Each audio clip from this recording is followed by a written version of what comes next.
On Saturday morning, August 19, 2017, Norberta Greywind watched her 22-year-old pregnant daughter, Savanna, struggle to climb the stairs to her third-floor neighbor's apartment. Savanna was 8 months pregnant, and the unusually hot August weather made it difficult for her to walk on her swollen legs. A few hours later, William Hone, the boyfriend of Brooke Cruz, the same neighbor who had invited Savanna over, climbed those same stairs. When he entered the apartment, he found Brooke scrubbing the bathroom, with Savanna's bloody and shredded body lying on the floor and a basin with a baby on top of the toilet lid. Seeing William, Brooke picked up the infant and handed it to him, saying, "This is our baby. This is our family. Please help me." In a shocking twist against any sense of morality, William assisted Brooke in cleaning up the blood, carrying bags of bloody towels and clothes out of the apartment, wrapping Savanna's body in bags secured with duct tape and ropes, and later disposing of the corpse. This heinous crime would soon send shockwaves across the entire nation.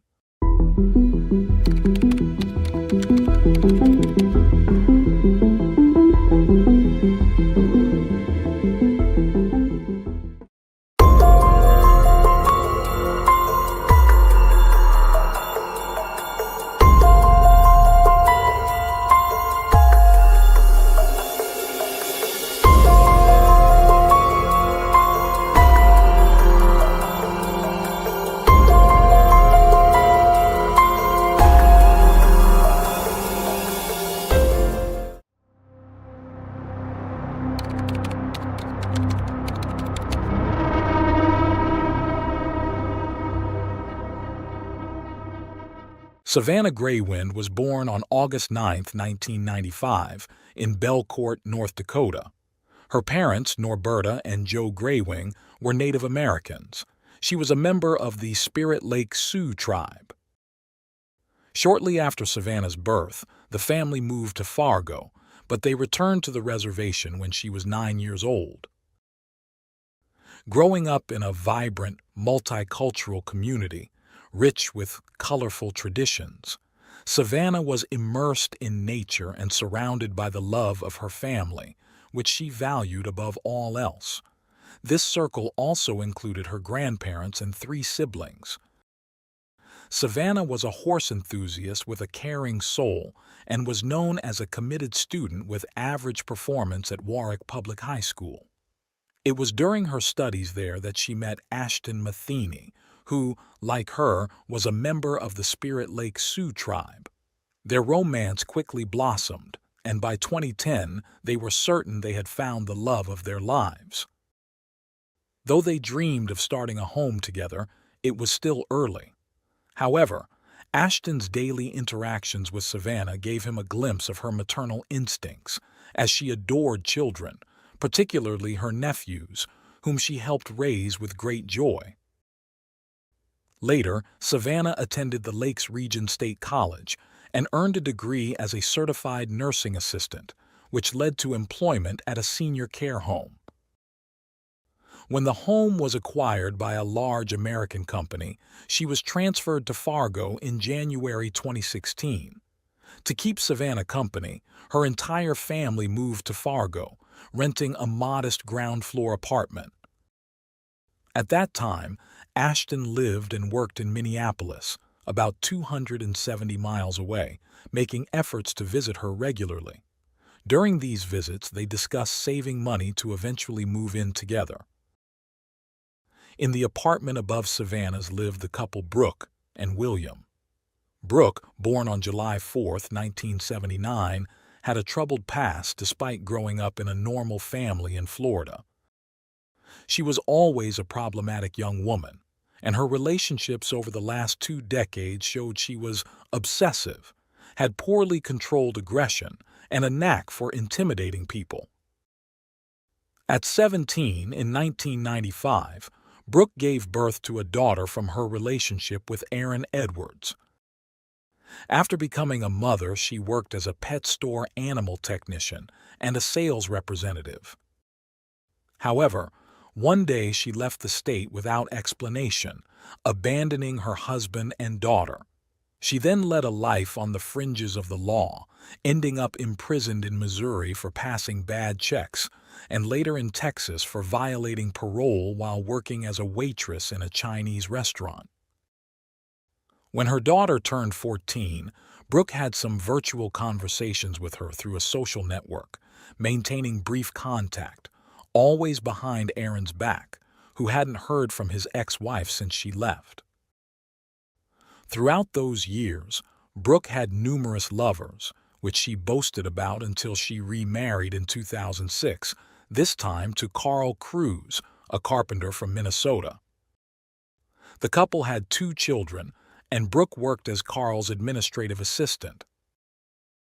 After 3 years, Brooke left for a period, and upon her return, Carl discovered she kept meticulous records and diaries detailing rather peculiar matters. The most shocking entries included detailed accounts of her various lovers and, more disturbingly, comprehensive reports on births and pregnancy terminations. Brooke kept meticulous notes that included a list of items needed to dispose of an unborn child: scissors, knives, tweezers, gloves, and oxytocin to induce contractions or cause a miscarriage. In 2010 and 2011, Brooke visited Australia, and during one of these trips, she suffered a spontaneous miscarriage. Doctors informed her that she could no longer have children. At the end of that year and the beginning of the next, Brooke was arrested for attacking her husband Carl with a knife. After regaining her freedom, she traveled back to Australia using a false identity. In a sworn statement during a custody battle for their 2 children, Carl wrote that she often fled from her problems, citing her trips to Australia as an example. Living life on her terms, Brooke met Andrew Murray, a chef from Katoomba, through a dating app. She quickly moved to the Blue Mountains and married him. However, Andrew soon discovered the countless lies surrounding his new wife, who had concealed her true identity, the fact that she had children and that she had been previously married. Despite her deceit, Andrew fell in love and decided to salvage their relationship.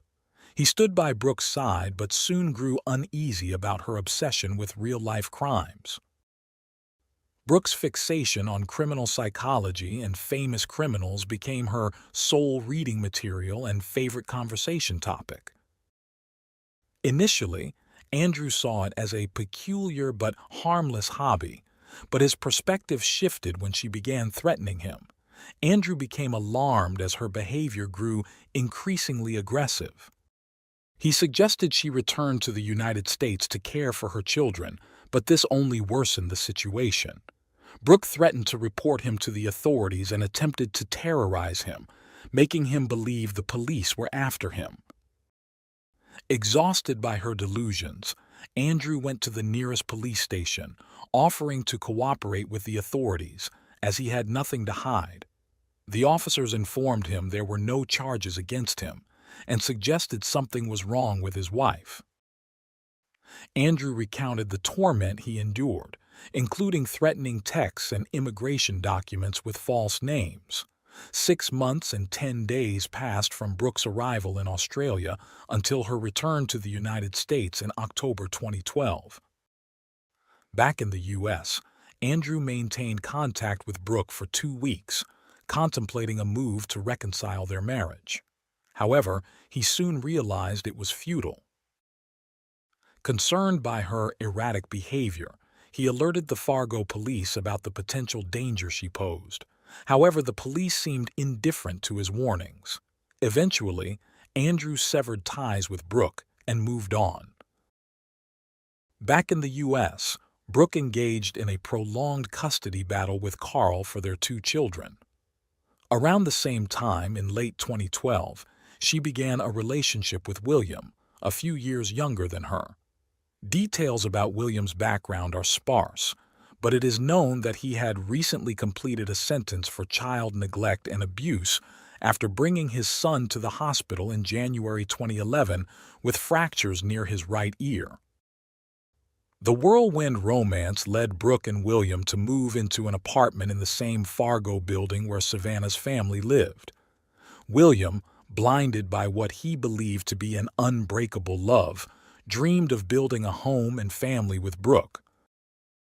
Although Brooke initially reciprocated William's feelings, she hid her significant difficulties in conceiving. Meanwhile, Brooke faced the frustration of the court granting exclusive custody of her 2 children to her ex-husband Carl, while she only had visitation rights. Brooke made a living through temporary jobs, either in stores or various nursing homes. Over the months, her feelings toward William changed, as reflected in her diary. On December 23, 2014, she was diagnosed with anxiety at a Fargo medical center and was told she had post-traumatic stress disorder. To make matters worse, the following year, Brooke received a medical report about a growth in her gallbladder, darkening her mood even further. By that time, she wrote in her personal notes about a shadow that seemed to be consuming her true personality. Throughout that year and the next 2, their relationship oscillated between routine calm and occasional conflicts.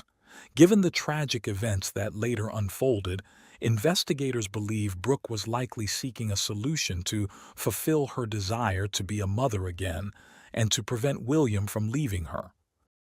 While Brooke's life seemed to be spiraling into chaos, Savanna and her boyfriend Ashton's relationship appeared increasingly promising.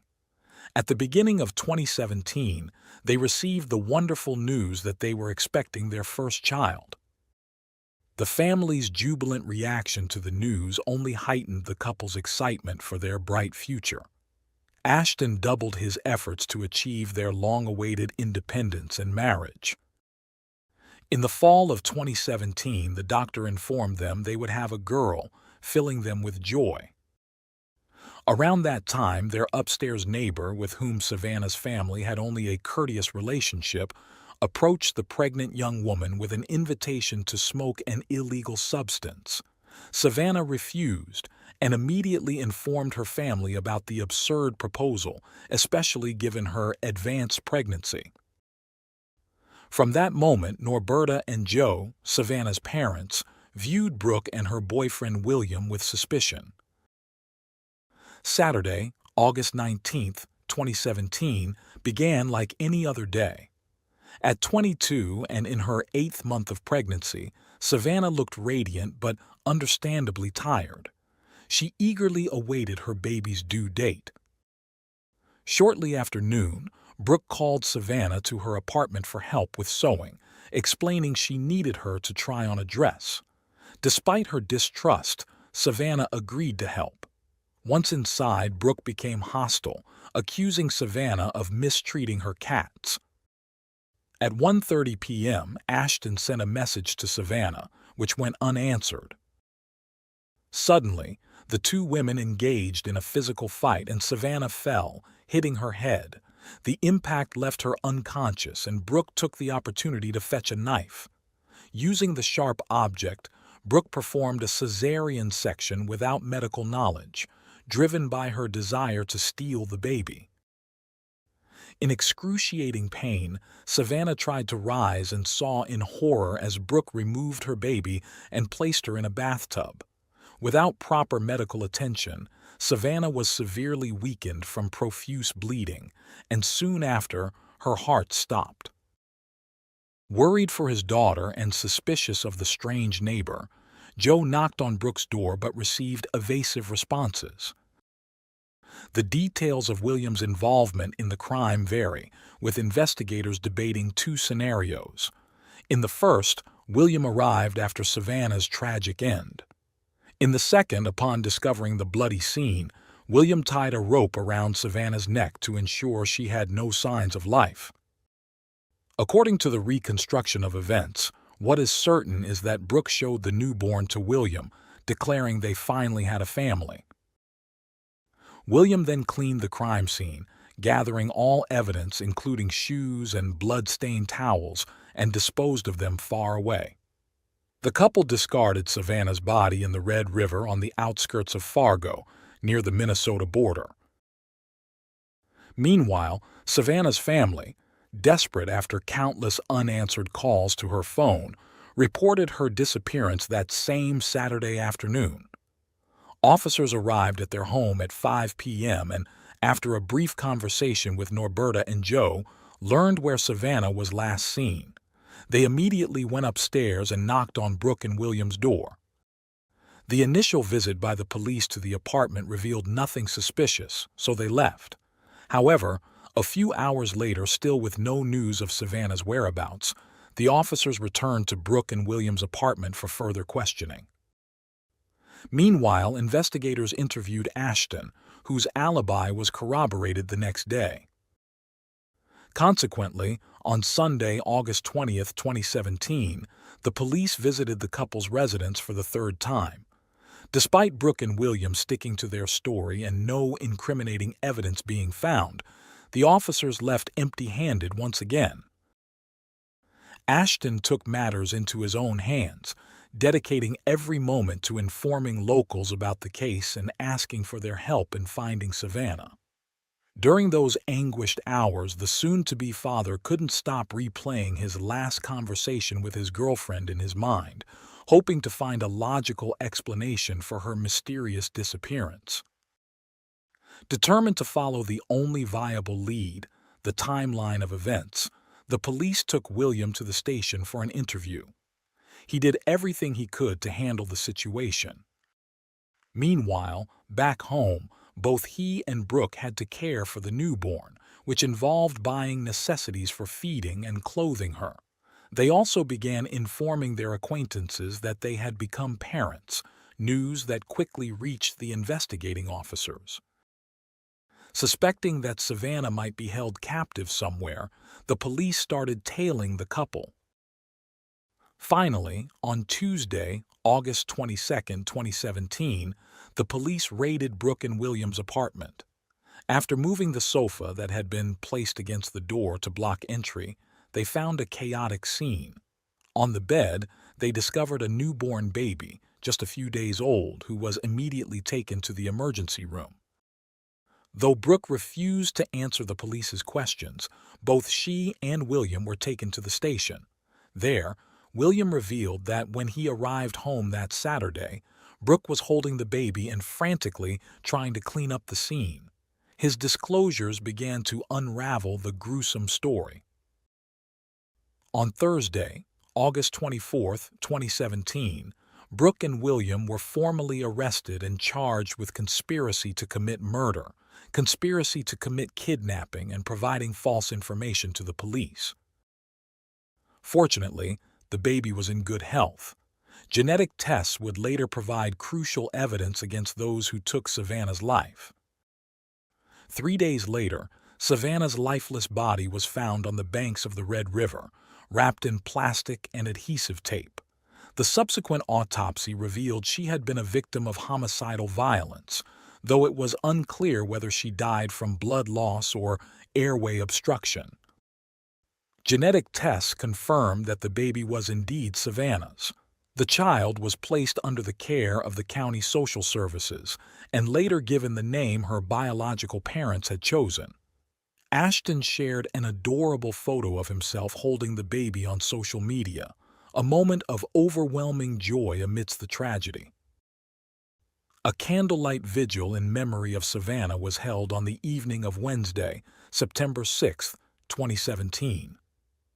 The following morning, Thursday, September 7, 2017, a funeral service took place at First Assembly Church. The funeral ceremony was open to the public, drawing nearly 1,000 mourners who joined Savanna's family and friends to pay their final respects amidst tears. Native American songs filled the air as Savanna, remembered as a kind and loving girl, was honored. The town's mayor offered words in memory of the late mother. Many attendees wore red shirts symbolizing not only Savanna's loss, but also the countless other indigenous women who had met similar fates. After the service, a horse-drawn carriage carried Savanna's casket to the cemetery, followed by 10 horses, one of which was riderless. Only Savanna's family attended the burial, placing various items on her coffin according to their tribal beliefs to accompany her on her journey to the afterlife. In later interviews, Ashton shared that he suffered from recurring nightmares following the tragic events. However, the support from friends and the community was overwhelming. One significant gesture was the creation of a fundraising account in his and his baby's names to help cover essential expenses. Granted legal custody of the baby, Ashton focused on her well-being. With the help of Savanna's parents, he spent his days bathing, feeding, and changing the baby, ensuring she had everything she needed. As he later shared with the media, Ashton realized he had become both father and mother. Brooke's trial began in early December 2017 at the Fargo courthouse.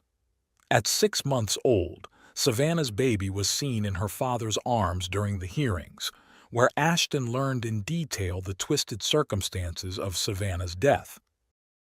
The prosecutor emphasized Savanna's baby took her first breath as her mother took her last, seeking a life sentence without parole for Brooke, whom she called dangerous and heartless.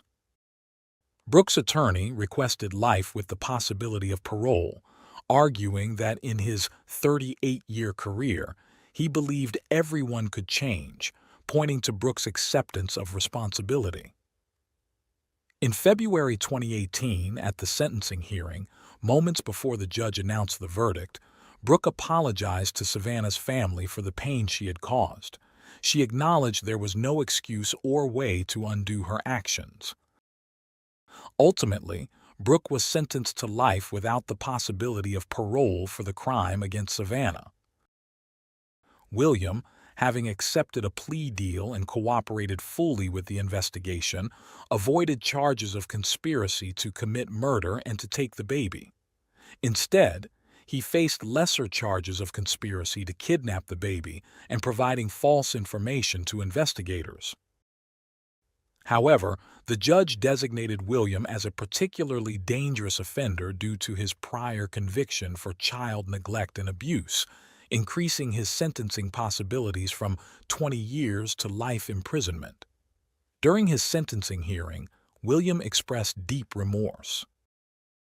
However, during the victim impact statement, Savanna's mother expressed that William's supposed remorse was insufficient. She urged the judge to apply the full weight of the law, condemning Williams and his girlfriend's actions as atrocious and twisted. The judge heeded her plea, sentencing 33-year-old William to life imprisonment as a particularly dangerous offender. Despite this, he was given the possibility of parole. William later appealed his status as a particularly dangerous offender, and in August 2019, the North Dakota Supreme Court ruled that the designation was inappropriate. Consequently, a new sentencing was ordered. The second hearing took place on October 7, 2019. Although the judge disagreed with the decision, he aimed to be as severe as possible, sentencing William to 20 years in prison. Beyond the court and complex judicial processes, Savanna's loved ones strove to regain a sense of normalcy, especially because they believed that Savanna's baby deserved a full life, not one overshadowed by grief. For Ashton, every moment with his daughter was particularly precious after surviving such a nightmare. After enduring such a stressful and painful time, Ashton told the press he felt relieved that life for both of them had become much more tranquil and stable. The young father devoted himself to studying business administration at a local community college. Given their financial constraints, Ashton was looking for a better-paying job alongside his obligations. He was very grateful for the support from the fundraising account, using the money to buy a vehicle and renovate their modest home.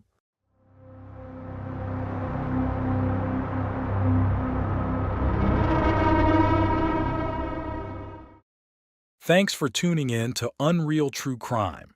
If you're intrigued by mysteries from around the world, check out our new channel, Latin Crimes, where we dive into the gripping true crime stories of Latin America. Don't miss out. Subscribe now for more thrilling investigations.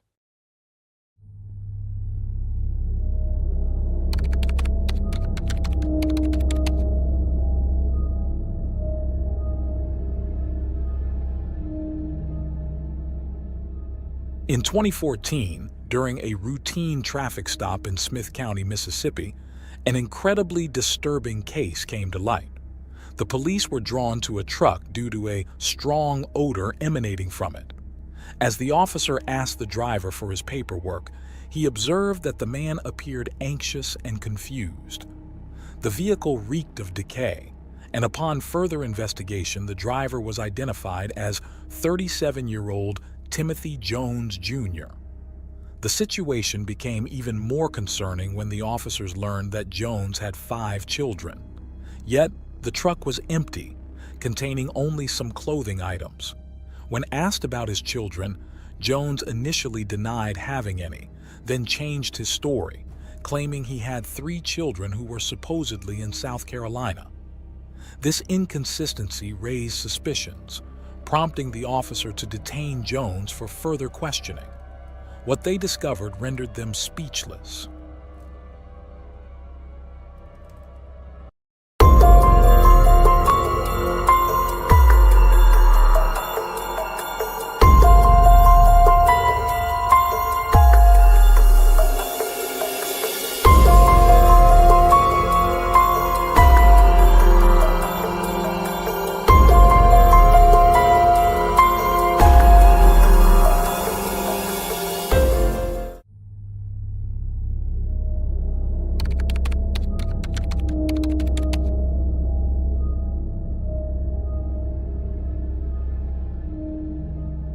Timothy Jones Jr. and Amber Kaiser, a divorced couple with 5 children all under the age of 9, Mara Grace, Elias Xavier, Natan Hayside, Gabriel Asher, and Elaine Marie.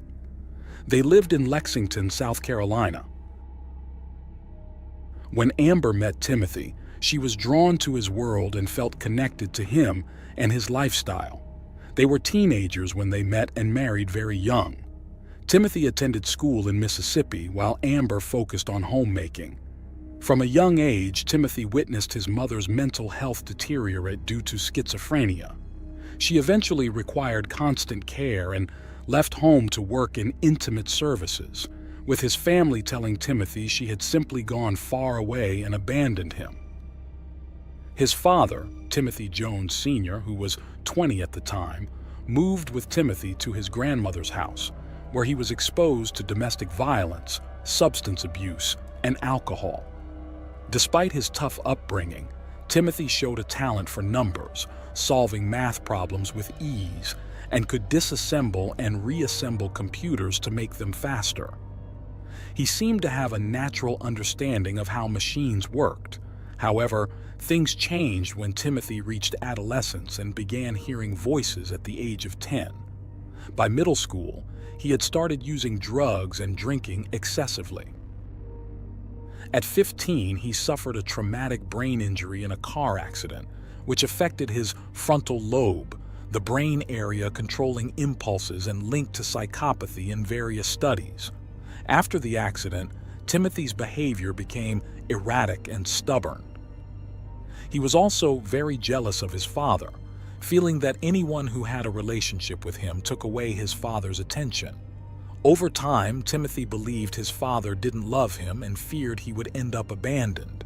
Despite his growing intelligence, his emotional development was stunted, leaving him with the mentality of a child and lacking common sense and empathy. After finishing high school, Timothy Jones Jr. dreamed of joining the elite U.S. Navy SEALs. His intelligence earned him a chance to study there, but he faced a major hurdle.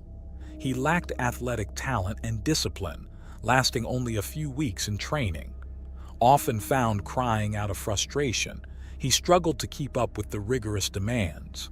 This led to depression, and a subsequent drug test revealed substance abuse, resulting in his expulsion.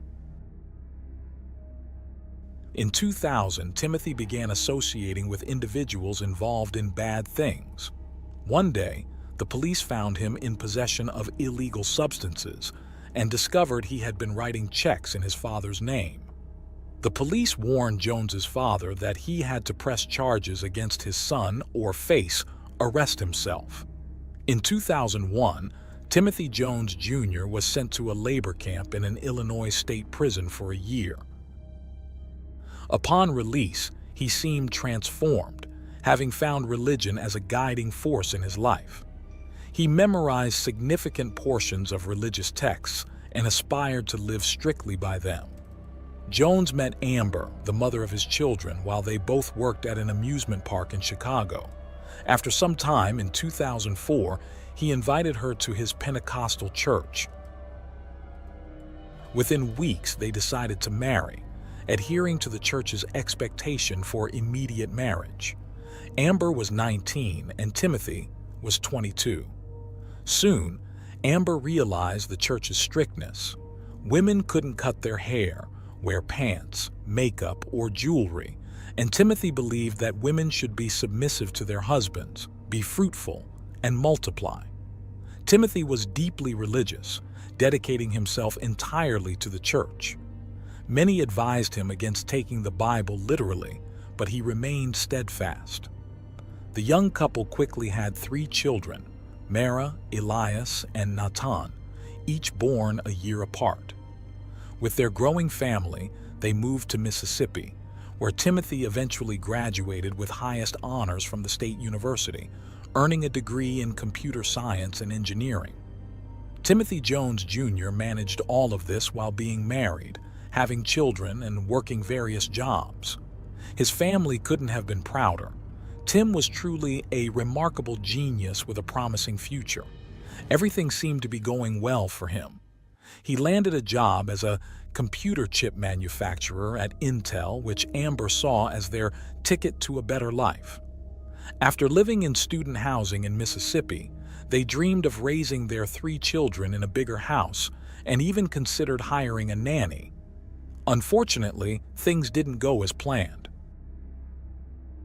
Tim chose to buy a rundown trailer on a dirt road in Red Bank because he dreamed of living on a farm. He bought animals to raise, and Amber stayed home with the kids and the animals in this isolated area. She didn't have a car or know how to drive. By 2012, the couple had 2 more children, and problems began to arise. Tim doubted the paternity of their youngest daughter, Elaine, and wanted Amber to homeschool the children, though she only had a high school education. Amber felt increasingly isolated with no family nearby and Tim's family in Mississippi. She felt inferior to her intelligent and educated husband. Tensions escalated when Tim accused Amber of having an affair with a neighbor. The marriage crumbled and they considered divorce. Tim didn't want Amber in the children's lives, so he visited a therapist and asked for a sworn statement for his divorce lawyer, claiming he was fit to raise the children alone. Amber, without a lawyer and unsure what to do, eventually decided it was best for the children to stay with their father, as she had nothing to offer, no job or education. Tim gained primary custody as the sole financial provider, and Amber was granted regular visitation rights. She left her husband and children. Mentally, Tim was losing control, anguished by his failed marriage. He began using drugs and drinking again, struggling with the voices in his head. He became easily angered over minor things, and Amber reported that he once beat her in front of their children until she lost consciousness. Unable to manage work and home, he hired a nanny service. Despite his condition, the first 2 nannies noted that his home was immaculate, and he was dedicated and attentive to his children. Later, he switched services and hired 17-year-old Crystal, who had a young daughter. The nanny soon became his lover, and Tim tried to indoctrinate her into his religion, insisting she adopt the church's customs, wearing long dresses, growing her hair out, and being subordinate to him. When she refused, their relationship deteriorated. Crystal later testified that Tim was extremely harsh with his children, making them stand on their toes for hours as he believed punishment was necessary for their sick bodies. She left after catching him trying to hit her young daughter. After Crystal left, Tim hired another nanny. She noticed a drastic change in Tim. His once clean home was now filled with trash and dirty clothes, and there were even cockroaches. Over time, Timothy Jones Jr. became increasingly violent, punishing his children daily. He developed the habit of feeding them only oatmeal throughout the day, limiting them to one meal. In August 2014, the nanny contacted South Carolina's social services to report the conditions in Tim's home. She described the lack of food and the physical abuse the children suffered. The abuse was so severe that the teachers at the elementary school, attended by the older children, had already reported it to the agency months earlier.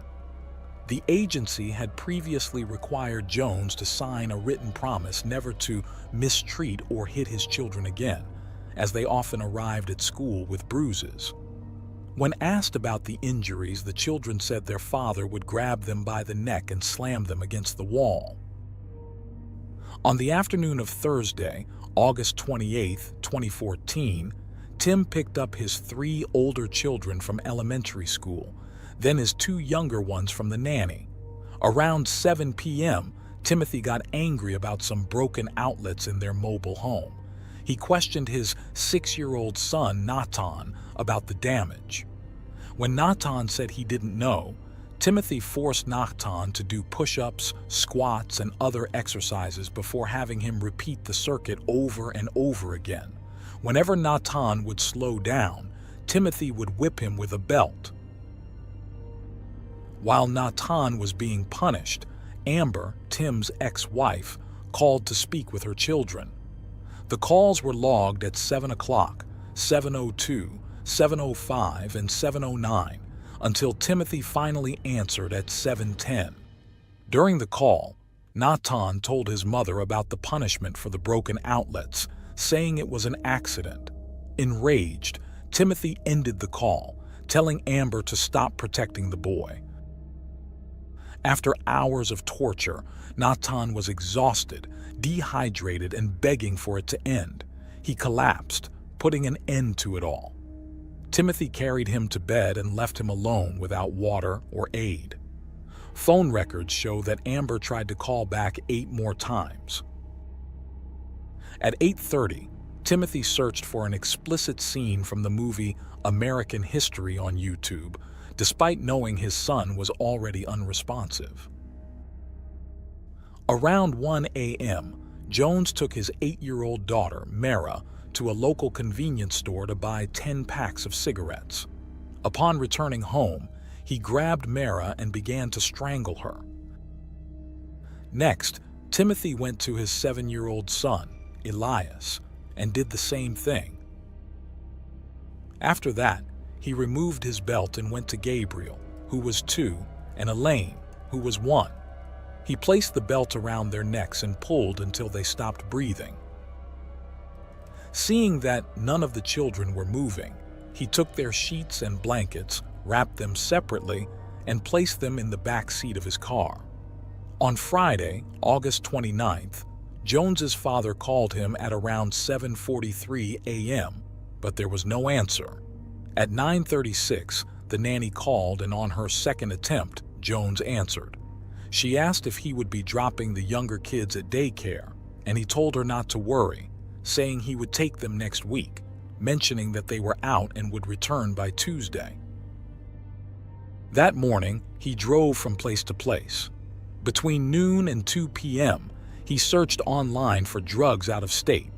At 12:17, Jones was near Alabama, and his grandmother called him multiple times, but he did not answer and continued to ignore her messages throughout the day, totaling 23 attempts. Between 3 and 5 p.m., Jones searched online for tobacco shops in Alabama and Mississippi and for camping sites in South Carolina. At 8:04 p.m., his location was recorded in Georgia. The next day, August 30th, His grandmother continued sending messages, asking why he wasn't responding to her calls. His phone's location was recorded in Red Bank, New Jersey.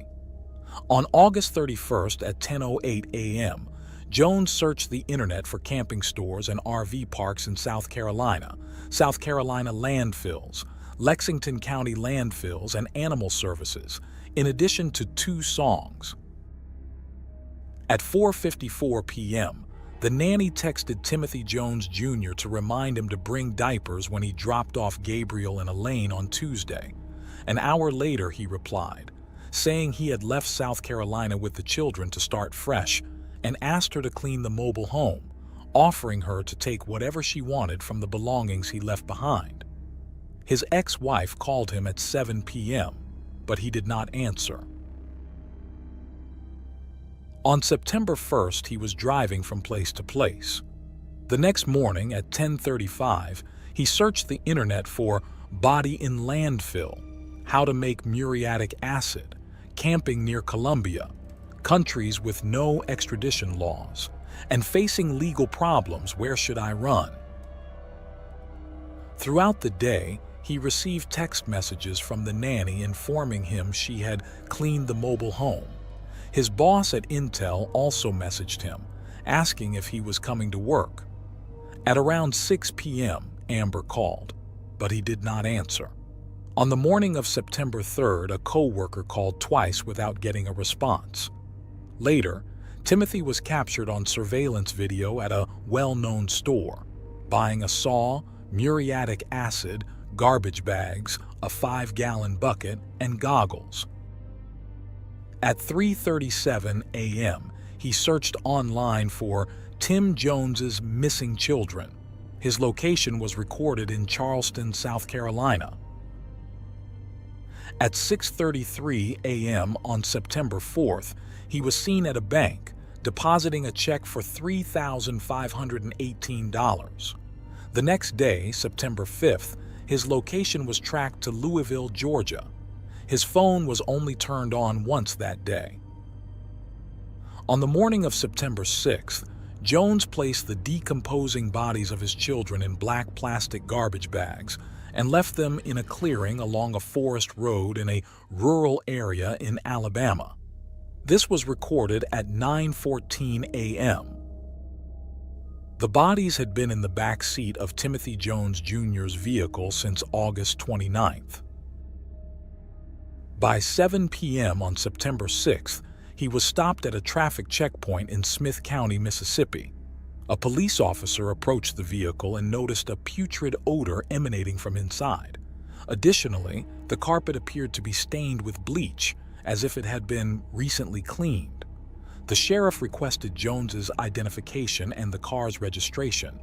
He observed that Jones seemed to be under the influence of drugs. Upon checking his information, the police officer found out he was wanted in South Carolina over a child welfare issue. When asked about his children's whereabouts, Jones first claimed he had no children, then said he had 3 children who were in South Carolina. The officers asked for the phone numbers of his father, grandmother, and ex-wife to verify the children's safety. After making the calls, they immediately arrested Jones. The police mentioned that as soon as Jones was placed in the patrol car, he became emotional and started telling the officers what he had done to the children. He explained that he felt a deep sorrow and angered because one of his sons was playing with an electrical outlet. He grabbed the boy by the neck and choked him until he passed out. After that, he did the same to his other son, using a belt because his hands were too large. When his eldest daughter walked in and saw what was happening, he grabbed her and choked her with his hands until she turned purple. In another account, Jones said that when he saw his son playing with the electrical outlet, he believed the boy was trying to harm him, which led him to kill his son. In an audio recording, investigators are heard discussing how Timothy Jones Jr. forced his 6-year-old son, Nathan, to do hours of physical exercises after the boy accidentally turned off the electrical outlets in the family's living room. Jones told investigators that he eventually sent Nathan to bed, only to find him dead later when he checked on him. When asked why he did it, Jones mentioned that he killed his children because he heard voices in his head and believed his children were conspiring against him. He also thought his children would be happier in heaven. During his days on the run, Jones traveled through the Southeast with the bodies of his 5 children under blankets in his car. He ultimately dumped their bodies in a remote forest in Alabama before being arrested by chance during a routine traffic stop in Mississippi. By September 9th, after giving his second statement, Tim claimed he didn't mean to do it. He said the punishment imposed on Natan got out of hand, and when he went to the boy's room, he found him lifeless due to the strenuous exercises. Not knowing what to do, he decided to end the lives of all his children. The pathologist mentioned that after the autopsy, she couldn't definitively establish the cause of death. However, she suggested that Natan might have been so weakened from the excessive exercise that it didn't take much force for his father to finish him off. Investigators questioned why Jones didn't call 911 if it was truly an accident. Instead, he tried to hide and dispose of his children. That same day, Tim agreed to lead investigators to the location where he had dumped the bodies. On September 10th, the remains of his 5 children were recovered. On September 11th, the evidence collected from Jones's car was turned over to South Carolina authorities. Among the items cataloged were family photos, children's clothing, drawings by the children, letters to the children written by their mother Timothy Jones's diploma from Mississippi State University, and Jones's passport. There were also handwritten notes by Timothy Jones Jr., which included to-do lists such as removing bodies, grinding bones into powder or small pieces, burning bodies, and items like camping supplies, gas, and muriatic acid. On September 13, 2014, Jones was admitted to a correctional institution and placed in a special cell, away from the general population. Since his incarceration, Jones has been evaluated by mental health professionals, including psychiatrists, clinical psychologists, and forensic experts. Opinions among these professionals varied. Some diagnosed him with schizophrenia, bipolar disorder, schizoaffective disorder, or personality disorder, suggesting that his mental state at the time of the crime might have been worsened by drug use and the traumatic brain injury he suffered at 15, which could have contributed to an underlying psychosis. These theories were presented to the jury during the trial. However, other specialists argued that Tim was mentally competent and that his actions to conceal evidence, including his children, indicated that he knew he had done something morally and legally wrong. His internet search history further suggested he knew exactly what he was doing and what needed to be done. The prosecution argued that Tim cracked under the stress of a broken marriage and the demands of caring for 5 young children. According to his statements, the trigger for his actions was his wife's alleged infidelity with their neighbor at the time, who is now her husband. She testified that she never committed adultery and that her relationship with the neighbor began after her divorce. The trial took place in late May 2019, involving weeks of intense testimonies and evidence presented against Timothy. The crime is considered one of the worst murders in South Carolina's history. Mara's last words to her father were, "Daddy, I love you." When police searched the house after the crime, they found Natan's favorite toy from Toy Story, broken into pieces. Natan seemed to be the most severely punished, yet all testimonies agreed on one thing: the children loved their father.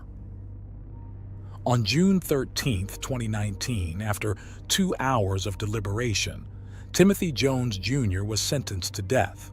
He is currently in solitary confinement at a correctional institution, wearing a green jumpsuit that identifies him as a death row inmate. This tragic case ended the lives of innocent children due to marital problems, with both the father and mother making irreversible mistakes.